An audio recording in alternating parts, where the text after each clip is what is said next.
필리핀 선교 여행에 굉장히 좀 일이 커졌습니다. 방송팀이 가게 됐습니다. 예. 그래서 우리 이번에 그 목사님들, 저를 포함해서 목사님들과 또 필리핀의 박경호 선교사님, 김수현 선교사님, 잘하면 텔레비에 나올지도 모르겠습니다. 근데 C채널이라는 거 혹시 보신 분 계십니까? 텔레비에 나오나요?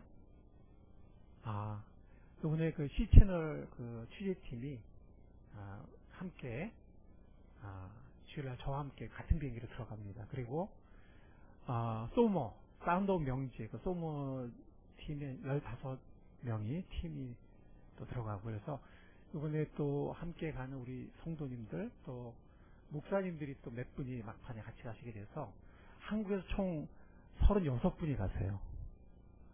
예, 그래서 지금까지 한국에서 뭐 7, 8분, 또 성도들이 가면 한 뭐 15분 이렇게 한 것 같은데, 36분이 가기는 아마 처음인 것 같습니다. 그래서 지금 제가 원래 한글로 이제 강의를 하려고 했는데 한글로 안 했으면 큰일 날 뻔했습니다. 저번에 이제 최종기 교수님이나 우리 김택 교수님은 2번 다 영어로 하셨거든요. 예, 그래서 한국에 오신 분들이 그냥 밖에 나가 계시고 그랬는데, 이번에는 36분입니다. 제가 영어를 못해서가 아니라 한글로 강연을 준비했거든요. 근데 김파우 선교사님 마침 필리핀에 있는 기간이라서 김파우 선교사님이 영어로 통역을 할 수 있게 돼서 참석한 모든 분들이 강의에 동참할 수 있을 것 같습니다. 하나님의 섭리를 감사드립니다.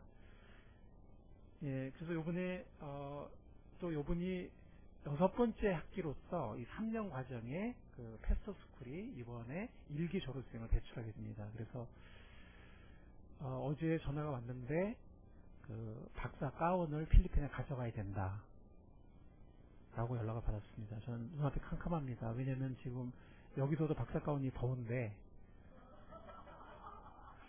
거기는 에어컨이 없어요. 졸업식 내내 박사 가운을 입고 있으려면 아마 땀으로 목욕을 할 것 같습니다. 그래도 그분들을 위해서, 그분들이 좋다면 박사 가운을 가져가려고 합니다. 제 체력을 위해서 기도해 주시기 바랍니다. 그리고 이제 우리가 목요일까지 7월 11일부터 14일 목요일까지 목회자학교가 끝나면 금요일 오전에 졸업식이 있고, 그 다음에 이제 금, 토, 일, 월 이렇게 갈릴리 선교회와 로고스 선교회 이렇게 해서 총 6교회를 순방을 하게 되는데, 어떤 교회는 전도 집회를 인도하게 되고 어떤 교회는 말씀으로 격려를 하게 됩니다. 그리고 한 군데는, 2군데인가요? 그 미션 센터, 그러니까 전도처를 가게 됩니다. 정말 전도처를 가면은요, 정말 그냥 우리 강단만한 예배당에서 예배도 드리고 교제도 하고 밥도 먹고 거기서 생활하시고 이렇게 합니다. 한 달에 뭐 3만 원, 5만 원 사시는 그런 우리 개척 목회자들도 있습니다. 그래서 하여튼 우리들이 이번에 가서 격려와 힘이 됐으면 하고, 그리고 하루는 그 고등학교, 필리핀 현지 고등학교에 가게 됩니다. 그래서 우리 소모 우리 찬양 콘서트도 하고, 또 대학생들이 준비해서 한국 문화 소개도 하고, 또 제가 메시지도 전하게 됩니다. 그래서 이런 모든 일정들이 주님이 인도하시고 또 주님이 사용하시는 그런 모든 일정들이 될 수 있도록 여러분들 지금도 그렇지만 또 그때도 선교 주간에도 계속해서 또 기도로 지원해 주시고 힘이 되셨으면 감사하겠습니다. 기도해 주실 거죠? 네, 감사합니다. 뜻깊은 일이 하나 더 있는데, 우리 김수현 선교사님을 위한 사랑의 헌금을 저희들이 직접 가서 전달할 수 있는 기회가 있을 것 같습니다. 시간 관계상 제가 김수현 선교사님 자세히는 소개해드릴 수 없지만 우리 김원배 선교사님과 함께 필리핀에서 30년, 올해로 이제 32년째 들어가는 것 같습니다. 정말 그분들의 모든 것을 필리핀에 바치신 그런 분들입니다.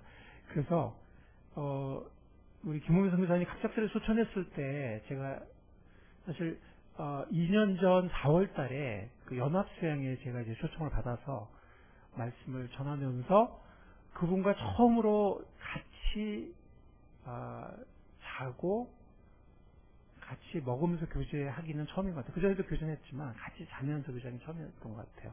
그때 이제 그분이 두 가지 앞으로 그동안 부족했던 거 두 가지 앞으로 됐으면 좋겠다고 말씀하신 게 연합사역을 좀 더 자주 했으면 좋겠다. 왜냐면 제가 갔을 때가 처음으로 연합수양을 했어요. 그때가 물론 로고스 안에 이렇게 자체적으로 했지만 범 로고스 계열의 또 교회들이 있더라고요.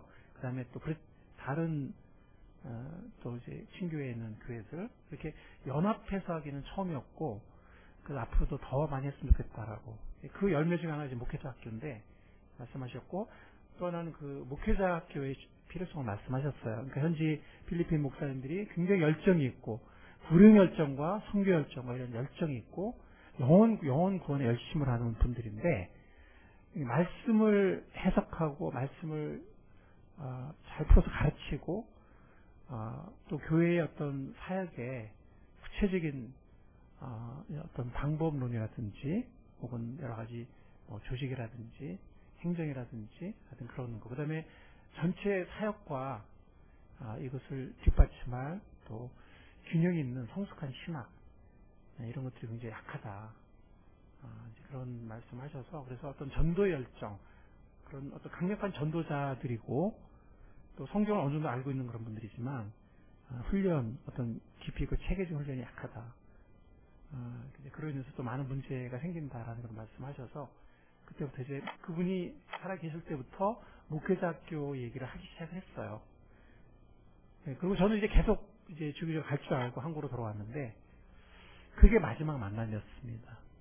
그래서 한 달 만에 또 갑자기 소천하셨고 그래서 한 달 만에 다시 필리핀에 갔습니다. 그때 저는 정말 애통하는 성도들을 봤어요. 자기 부모님에게 애통하듯 아니면 어쩌면 그 이상 애통하는 그런 성도들을 봤고 또 굉장히 많은 분들이 와서 또 슬픔에 동참하는 그런 모습을 보면서 사실 그분이 살아계실 때는 좀 외롭다는 얘기도 하셨거든요. 거기서 나는 아웃사이더인 것 같다. 이 필리핀에서. 그런 말씀도 하셨어요. 사실은요. 그 캠프에 같이 먹고 자고 하면서. 근데 막상 제가 그 장례식장 가서 느낀 거는 정말 이들이 성사님 부부를 사랑하는구나.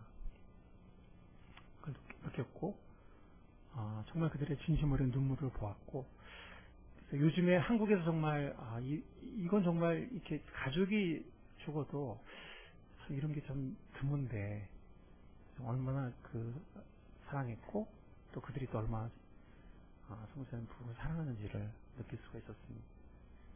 그래서 그 장례식에서 만난 또 선교사님들과 필리핀 현지 선교사님들과 또 한국에서 오신 목사님들, 교수님들 이런 분들이 장례식 후에 몇 분이 같이 모여서 목회자학교를 구체적으로 계획하게 되었습니다. 그래서 그해 여름부터 시작을 했고 이제 이번 여름에 만 3년이 되어서 6개 학기가 끝나서 이제 처음으로 졸업생을 배출하게 되었습니다. 이번에는 굉장히 많은 학생들이 올 것 같습니다. 평상시에 한 50명 내외로 이렇게 참석을 하는데 이번에는 로고스 저번에 교회들이 또 우리 교회를 방문했었고 또 더 많은 이렇게 많이 준비가 되어서 신학생들까지 거의 한 8, 90명 거의 100명 가까운 이렇게 수강생들이 참석을 할 것 같습니다.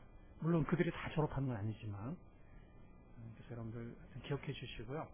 이 김세호 선교사님 위해서 사실은 그 필리핀이 병원비가 굉장히 비쌉니다.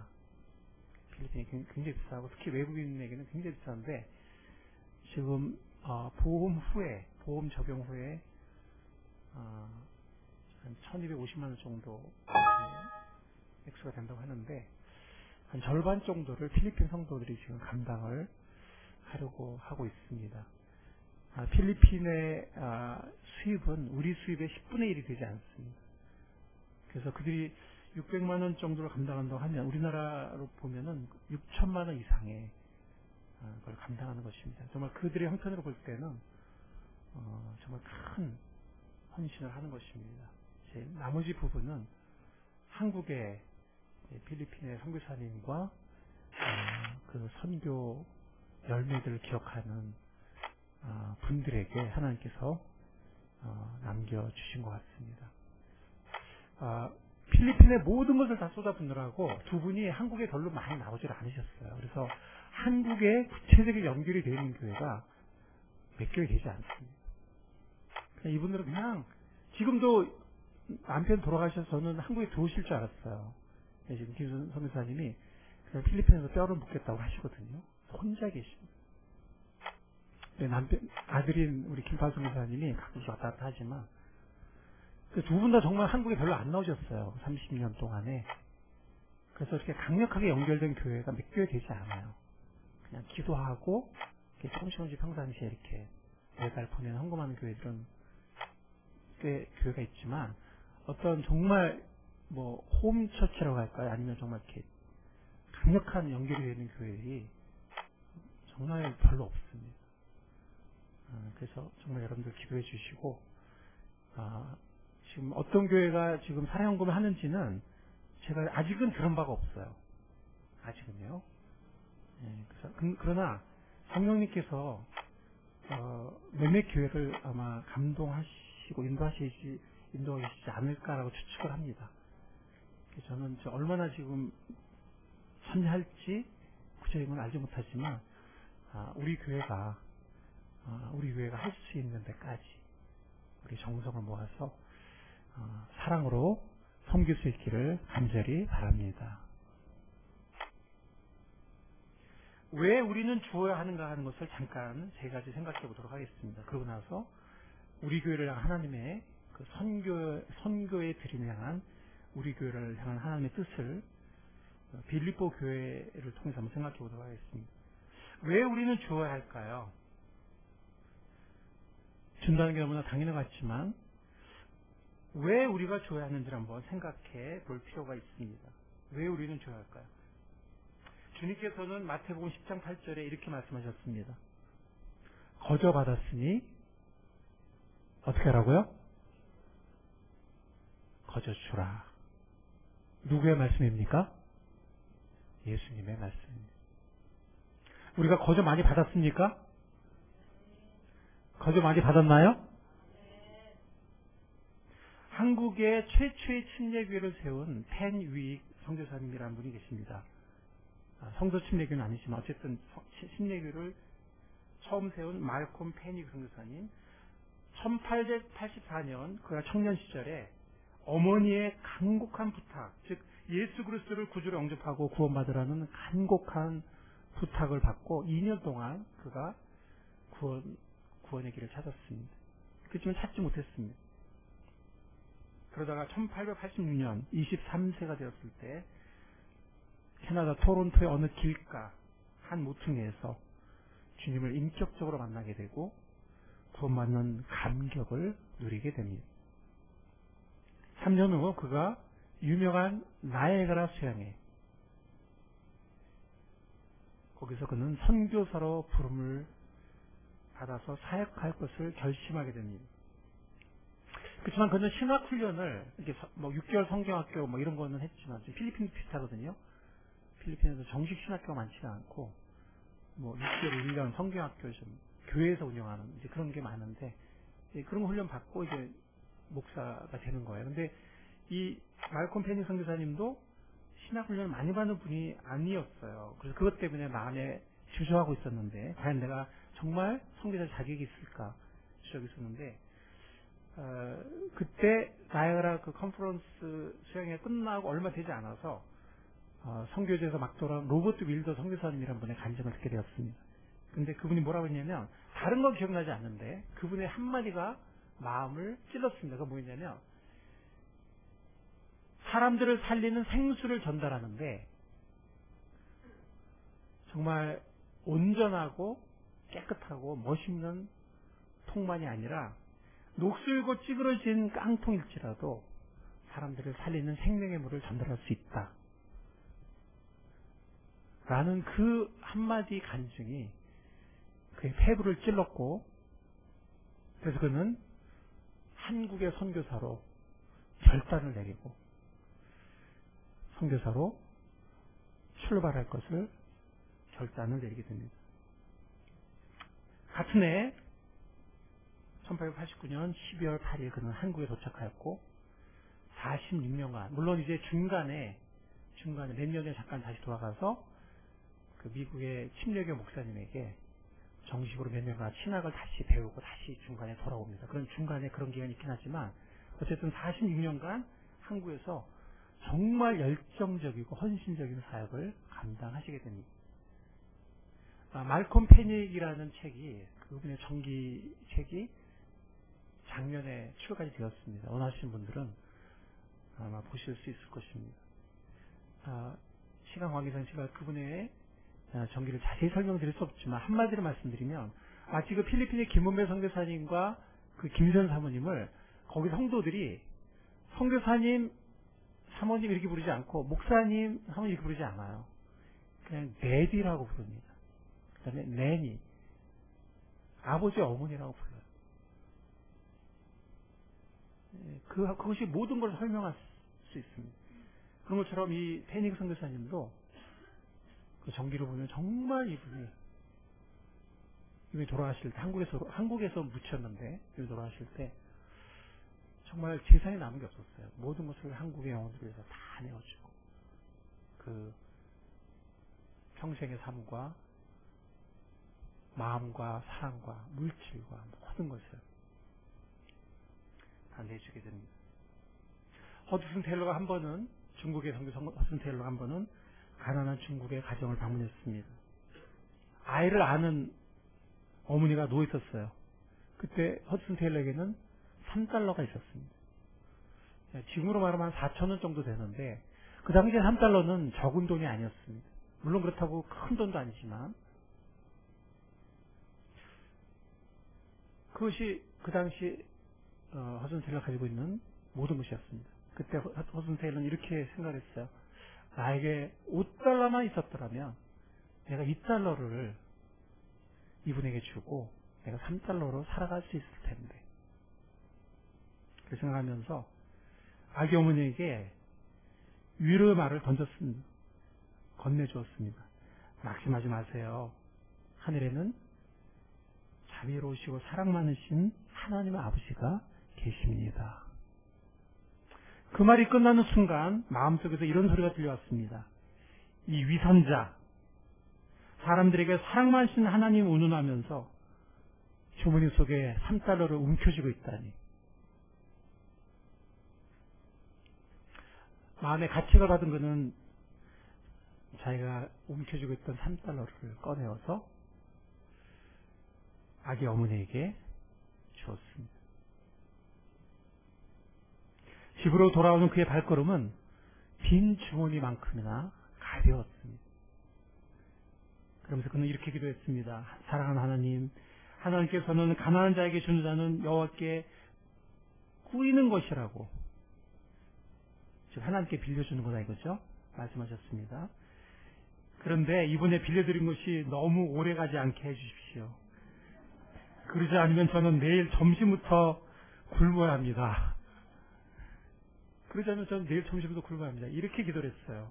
여러분 어떤 일이 생긴지 아십니까? 다음날 허드슨 테일러는 우체부에게 10달러가 든 편지를 배달받았습니다. 살아계신 하나님을 찬양합니다.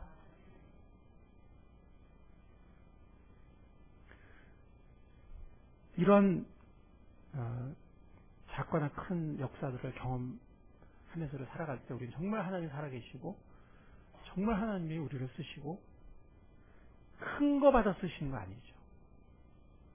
작아, 그러나 우리가 갖고 있는, 우리가 믿음으로 드릴 수 있는 그걸 받으셔서 하나님은 하나님의 위대하고 귀한 역사를 이뤄가시는 분이십니다. 이 페닉 선교사님도 그런 마음으로, 이 허튼 테일러 같은 이런 태도로 46년간 한국에서 하셨어요. 성도 침례교회 소속 선교사님도 동일합니다. 얼마 전에, 몇 년 전에 포스 선교사님이 소천하셨을 때 국민일보라든지 여러 방송에도 그분의 장례식 기사가 나왔지만 그분도 그렇게 사셨습니다.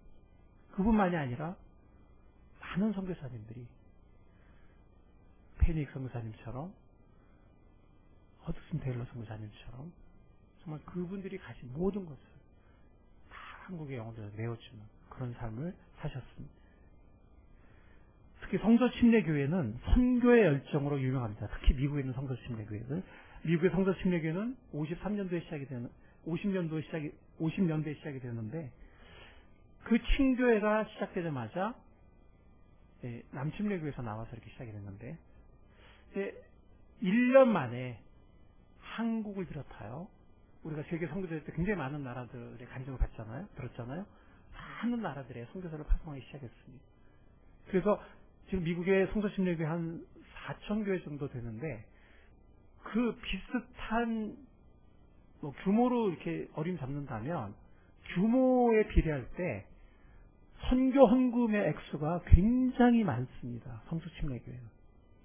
그러니까 비슷한 어떤 그런, 우리는 교단이라고 하지 않지만 어떤 교단이 있다면 선교 헌금만큼은 우리가 월등하게 많아요.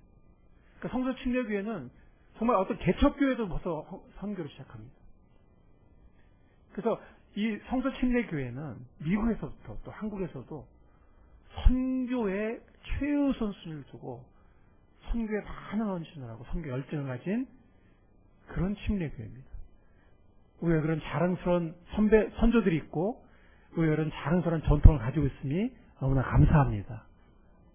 우리가 그 자랑스러운 전통을 이어나가기 원하고 계속해서 살려나갈 수 있기를 간절히 바랍니다. 그 미국의 성서 침례교회들이 부자의 교회가 많아서 그렇게 한 게 아닙니다. 제가 미국에 있을 때 성서 침례 한 2군데 정도 방문해봤었는데 한 군데는 좀 작은 교회, 한 군데는 조금 규모가 있는 큰 교회였지만 두 교회 다 똑같았어요. 서민들 분위기였어요. 서민들 분위기. 성서 침례 주로 남부에 많이 있는데 정말 그 남부의 농부들, 중소상인들, 물론 어떤 극소수 부자들도 있었지만 그래서 그들의 헌신도 주님이 사용하시고 맞지만 대다수는 정말 서민들이었어요. 그래서 그들이 정말 하나님께 드린 거 보면 뭐 여유가 남아돌아 드린 게 아니에요. 정말 그들 마음속에 지상사명을 순종하고자 하는 의지가 있었고 또 영혼들을 향한 불영의 열정이 있었고 선교에 대한 사명이 있었기 때문에 그들이 드린 것이지 그들이 뭐 부자들이 많고 뭐 여유가 많아서 결코 드린 것은 아니었습니다. 그래서 그들이 정말 빡빡한 살림살이 중에 아끼고 절약해서 그들의 정성을 모아서 선교에 드렸습니다. 한국의 많은 영혼들이 구원받았고 많은 사람들이 주님의 자녀들이 되었고 그 가운데서 또 전도자들과 사역자들과 심지어 선교사들이 많은 사람들이 나왔습니다. 하나님께서 미국의 그 소박한 그러나 성경대로 살고자 하는 또 지상사명에 순종하고자 하는 그런 성서 침례교를 사용해서 한국과 필리핀에서 또 전 세계에서 선교의 귀한 열매들을 추수하신 하나님을 찬양합니다. 주님께서 말씀하십니다. 은혜로 거저 받았으니 너희도 은혜로 어떻게 주라고요? 거저 주어라. 누구의 말씀입니까? 주님의 말씀. 우리를 위해서 모든 것을 내어주신 주님의 말씀.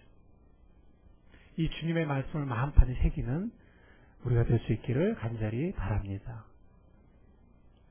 두 번째 우리가 줘야 되는 이유는 역시 주님의 말씀이에요. 주는 것이 받는 것보다 복이 있기 때문입니다. 사도행전 20장 35절 말씀 보면 사도 바울의 말씀입니다. 한번 읽어보겠습니다. 시작. 범사에 여러분에게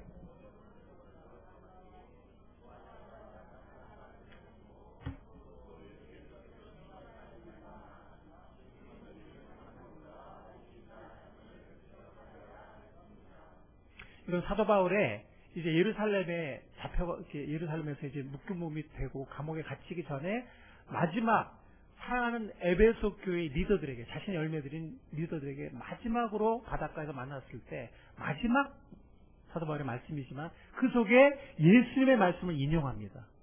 그게 뭡니까? 주는 것이 받는 것보다 복이 있다. 무슨 복일까요? 많은 물질의 복을 채워주실까요? 그러실 수도 있습니다. 그러나 이 당시에 초대교회 상황이라고 여러분들 기억하신다면 여기서 말하는 복은 꼭 물질적인 복만은 아닙니다. 여러분들 이 드린다는 것은 사랑의 열매죠. 그죠? 사랑의 열매. 사랑의 표현입니다. 요한일서에 보면 하나님을 사랑하는 자는 하나님께로부터 난 자들을 사랑한다 그랬고 하나님께로부터 난 자들을 사랑하지 않는 자는 하나님을 사랑하는 것이 아니다라고 말씀했습니다.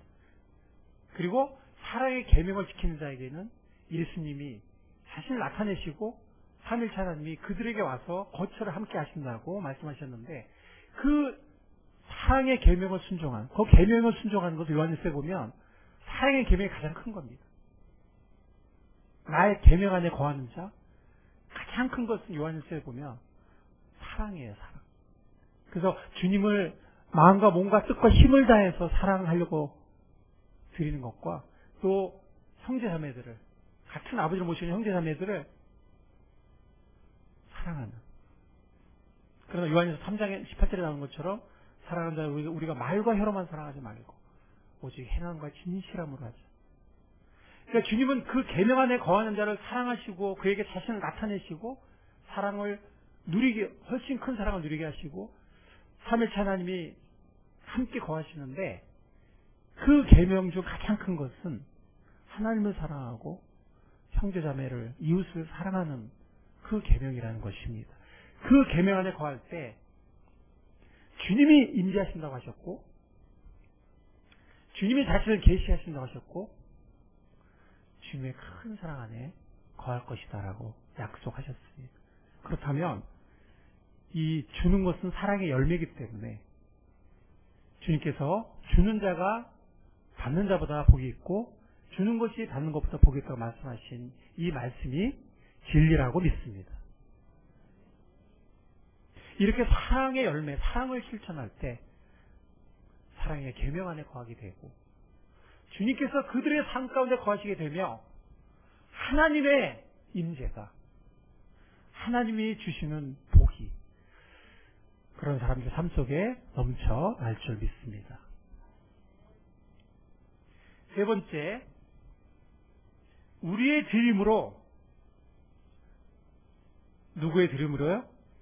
우리의 드림으로 지상 사명이 성취되어 가기 때문에 드려야 합니다. 오늘 본문 말씀인 빌립보서 4장 14, 15절을 보면 한번 찾아보시기 바랍니다. 빌립보서 4장 14, 15절.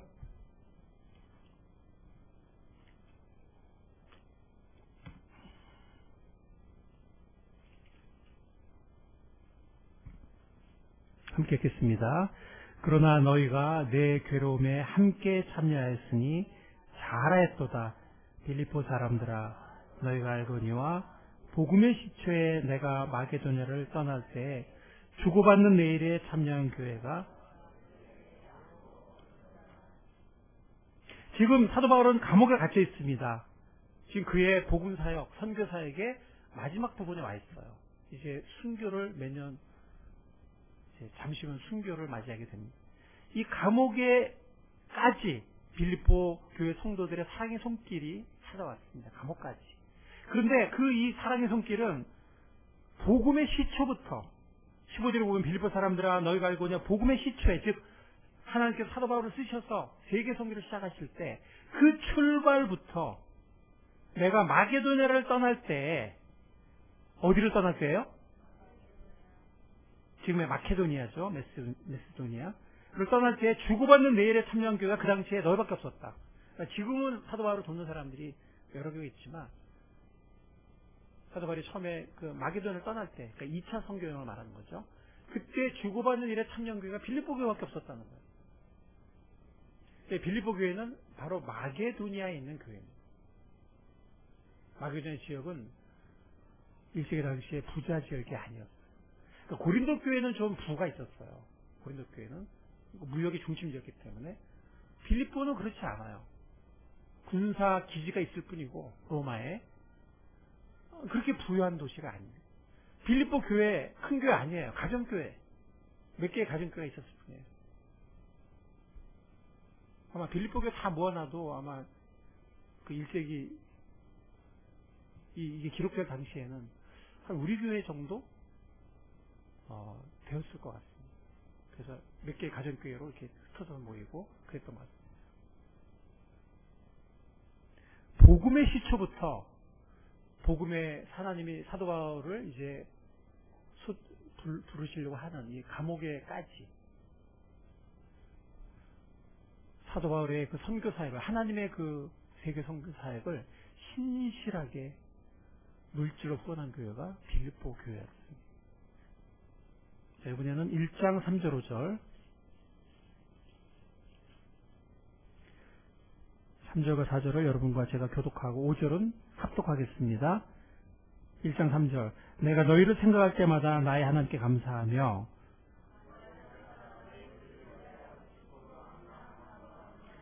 너희가 첫날부터 이제까지 복음을 위한 일에 참여하고 있기 때문이다.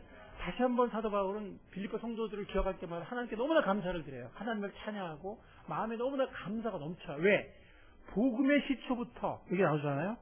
첫날부터 4장에서도 시초부터를 여기서도 첫날부터를 했어요. 이제까지 이제 그의 3차 선교 여행 다 마치고 이제는 감옥에서 죄인의 몸으로 로마에 가서 증거를 해야 되는데 이 감옥에 이르기까지 복음의 사역에 동참한 즉 물질로 후원한 교회가 바로 빌립보 교회였습니다. 이 빌립보 교회 어떤 교회인지는 고린도후서 8장에서 우리들에게 보여주고 있습니다. 고린도후서 8장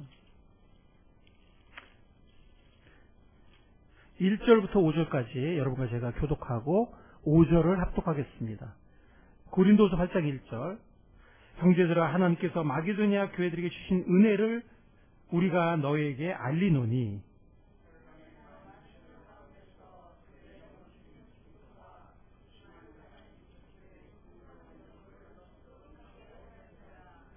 내가 증언하노니 그들이 힘대로 할 뿐 아니라 힘에 지나도록 자원하여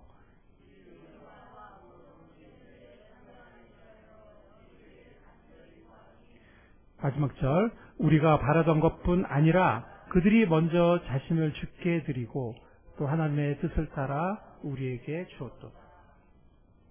지금 2절에 보면은 1절에 보면 마게도니아 교회들에게 주신 은혜가 나오거든요. 교회 드리니까 한 교회는 아니지만 이 마게도니아의 가장 대표적인 교회가 바로 빌립보 교회였습니다. 사도 바울이 빌립보에서 간증하고 있듯이 복음의 시초부터 이 시간까지 변함없이 주고받는 하나님의 그 일에 동참한 교회가 빌립보 교회였습니다. 빌립보 교회를 위시로 한 이 마게도니아의 몇몇 교회들이 하나님께 은혜를 받아서 이 드리는 은혜에 간절히 구해서 자원해서 참여했다는 것입니다. 그런데 이 빌립보 교회가 어떤 교회냐면 2절에 나오지만 환난의 많은 시련을 겪은 교회고 극심한 가난이 있는 교회예요. 무슨 가난이요? 여러분들 1세기에 로마라든가 아니면 몇몇 어떤 특정한 지역 외에는 1세기 전반적으로 이 지중해 모든 이 식민 지역이 엄청 가난했거든요. 그러니까 몇몇 도시들, 로마 이런 거 외에는 굉장히 가난했거든요. 이 빌립보 교회도 가난한 서민들이었어요. 고린도 교회는 그래도 규모가 빌립보 교회보다 좀 컸습니다. 돈도 많았고 은사도 많았고.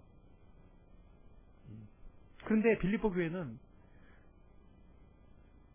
돈이 많은 교회도 아니었고 규모가 있는 교회도 아니었고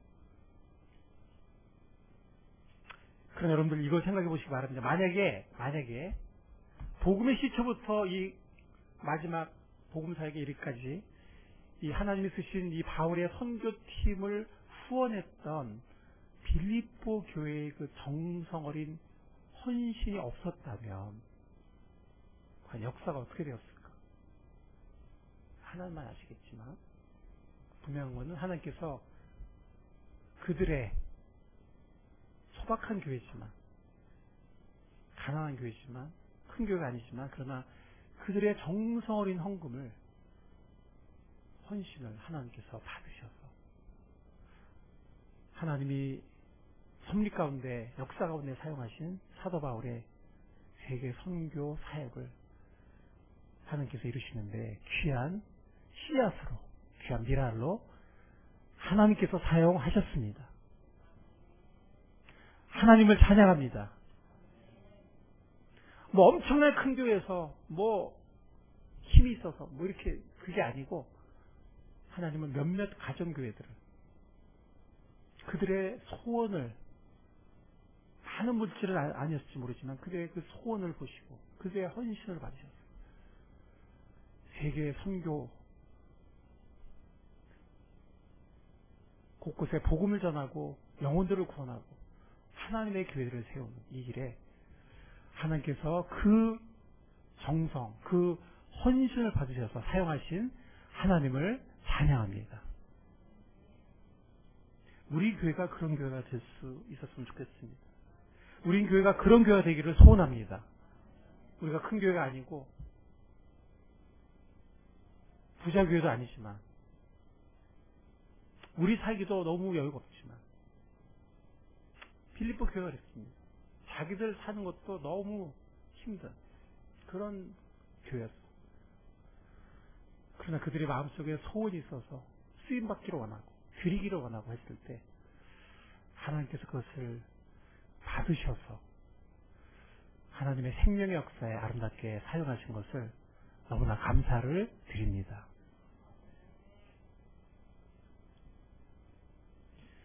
김수현 선교사를 위한 사랑의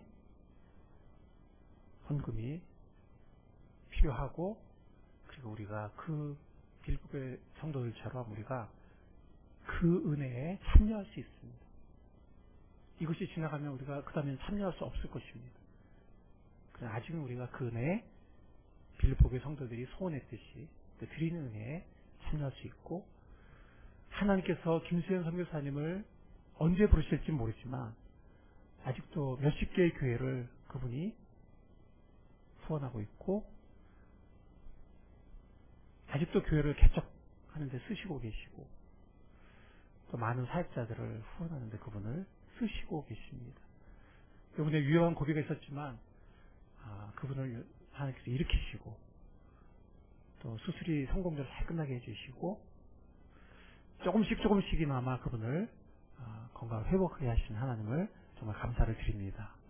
왜냐하면 아직은 그분을 통해서 하나님께서 하실 일이 많이 있기 때문에 그분이 필리핀에 뼈를 묻는 그날까지 하나님께서 그분을 귀하게 쓰실 줄 믿습니다.